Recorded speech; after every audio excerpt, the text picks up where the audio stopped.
सभी दोस्तों को जय हिंद। आज के इस वीडियो में हम यूनिफॉर्म अलाउंस के बारे में जानेंगे।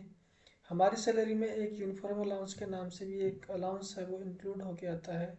और इस यूनिफॉर्म अलाउंस पर हमें कितने रुपयों की एग्जाम्शन मिलती है या छूट मिलती है जब हम आईटीआर फाइल करते हैं, तो इसी के बारे में जानते हैं। तो सबसे पहले हम इनकम टैक्स की साइट पर चलते हैं। तो वहाँ पर देखते हैं कि इसमें कितने अमाउंट की हमें छूट मिलती है। तो अब यहाँ पे 15 नंबर सीरियल नंबर को अगर आप देखेंगे तो ये अंडर सेक्शन 10 की 14 सेक्शन है। और इसमें लिखा हुआ है यूनिफॉर्म अलाउंस।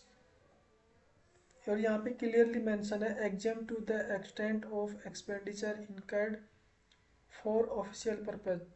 आपने जिस भी डिपार्टमेंट में आप ड्यूटी करते हैं और उसके ऑफिशियल पर्पज, इसका मतलब यह है कि जैसे मान लीजिए हम पैरामिलिट्री फोर्सेस से हैं और हमें जो भी अलाउंस मिलता है, जो अलाउंस की राशि मिलती है, जैसे कि पैरामिलिट्री फोर्सेज में 10,000 रुपये का अमाउंट मिलता है।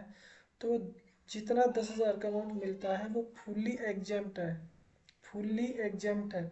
और इस अमाउंट को आप कहाँ पे दिखाएंगे, वो सेक्शन है अंडर सेक्शन 10(14). ठीक है। और जो मैंने पीडीएफ क्रिएट कर रखी है उसमें भी मैंने क्लियरली लिखा हुआ है, और ये डिस्क्रिप्शन में लिंक डाल दूंगा, इसको वहाँ से डाउनलोड भी कर लीजिएगा। तो यूनिफॉर्म अलाउंस है वो अंडर सेक्शन 10(14) की 1। जब आप आईटीआर फाइल करते हैं, जब अंडर सेक्शन 10 वाले कॉलम आप जब चूज करेंगे तो वहाँ पर आपको इस सेक्शन को सिलेक्ट करना है अंडर सेक्शन 10(14)(1). और वहाँ पर आपको जितना भी अलाउंस मिला है, हो सकता है अदर डिपार्टमेंट है तो उसमें 10,000 से ज़्यादा का अमाउंट भी मिल सकता है। ठीक है। आपकी रैंक के अकॉर्डिंग आपका अमाउंट ज़्यादा हो सकता है। वो फुली एग्जाम्प्ट है, आप उस पूरे अमाउंट को दिखाइए। अगर आपको 10,000 का अमाउंट मिलता है 10,000 पे पूरे दिखाइए, 20 मिलते हैं तो 20,000 दिखाइए, 25,000 मिलते हैं तो 25,000 पे दिखाइए। आपको फुली एग्जाम्प्ट है, आपको उसके ऊपर किसी प्रकार की टैक्स देने की ज़रूरत नहीं है और आप उसके ऊपर पूरा आईटीआर में छूट ले सकते हैं।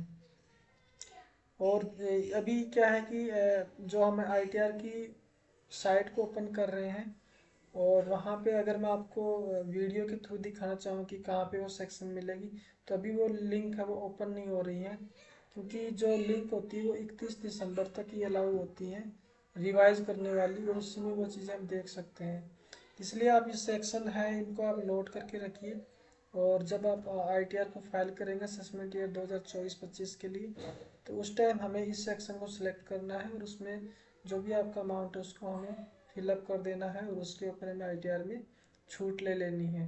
तो इस तरीके से आप यूनिफॉर्म अलाउंस के ऊपर भी आईटीआर में फाइल करते समय जितना भी अमाउंट आपको सैलरी में इंक्लूड होकर मिला है यूनिफॉर्म अलाउंस का, उसके ऊपर आप छूट ले सकते हो। वीडियो देखने के लिए धन्यवाद दोस्तों।